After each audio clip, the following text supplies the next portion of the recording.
This is Mornings with Hamish Macdonald on 702 ABC Radio Sydney. It's 7 minutes to 9. First week of federal parliament well and truly underway, and top of the government's docket passing a bill to slash HECS debts by up to 20%. Jerome Laxale is the member for Bennelong, returned to parliament for another term. A very good morning to you, Jerome. Morning, Hamish. It's actually really nice to be back. It was a while since the election, so it's good to be back down here. It looks like you're all having too much fun, but it's good to know there is some business being done. Obviously, the HECS debt thing was top of the list of priorities for the government. Where is it at? Has it passed yet or not quite?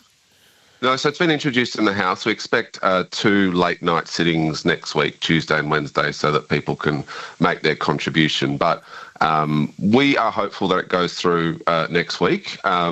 This is urgent cost of living relief. And the bill actually does 3 things. It reduces the debt by 20%. It increases the minimum payment threshold from $55,000 to $67,000.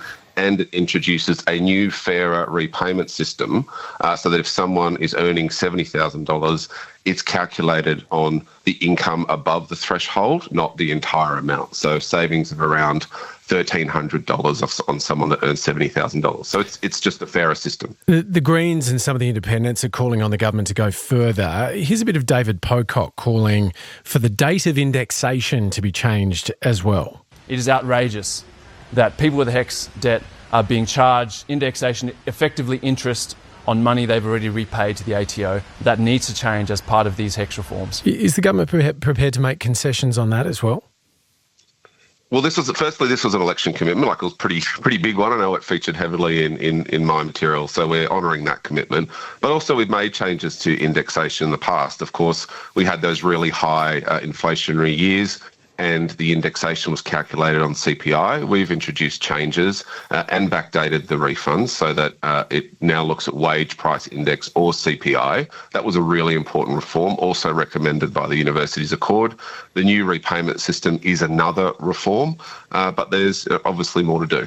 All right. Some breaking news this morning about Australia lifting the remaining biosecurity restrictions on US beef. Is this a concession to Donald Trump? Are we all interpreting this correctly? Look, I think people have their opinions regardless of what the government say, but, we are hopeful that it goes through next week. This is urgent cost of living relief. And the bill actually does 3 things. It reduces the debt by 20%. It increases the minimum payment threshold from $55,000 to $67,000.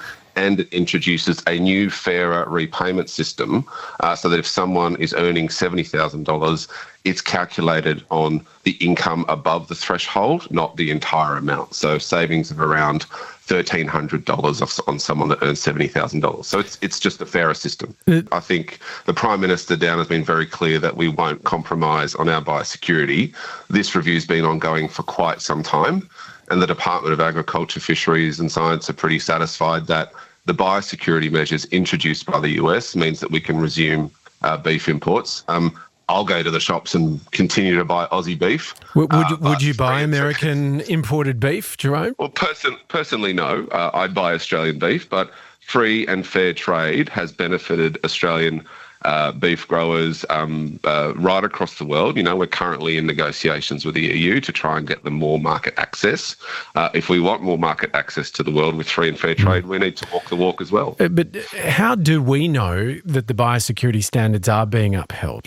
We don't really have much information on what actually the government's prepared to do here. And I guess a lot of people looking at the way Trump does business, and it does appear that Australia's responded to that. Well, the department have conducted this review over a long period of time. This started well before President Trump became president again. They're satisfied that the measures in place meet our very strict requirements, and I guess we're operating off their advice, and we'll continue to monitor. I'm sure they'll continue to monitor what America's doing and ensure that the beef that does come here meets our very high standards. Okay, we're coming up to news time in a couple of minutes from now. Jerome Laxale is here, the member for Bennelong in Sydney. You've long campaigned on the issue of card surcharges. The RBA's now delivered its findings and recommendations recommendations. Will the government follow all of those recommendations? Obviously, it's not just debit cards that the RBA has suggested the surcharges should be scrapped from. It's also credit cards, which I guess went beyond what some are expecting. Yeah, well, we will take the RBA's views very seriously. They're still in another round of consultation, and you're hearing some of the same arguments that were prosecuted in the first round.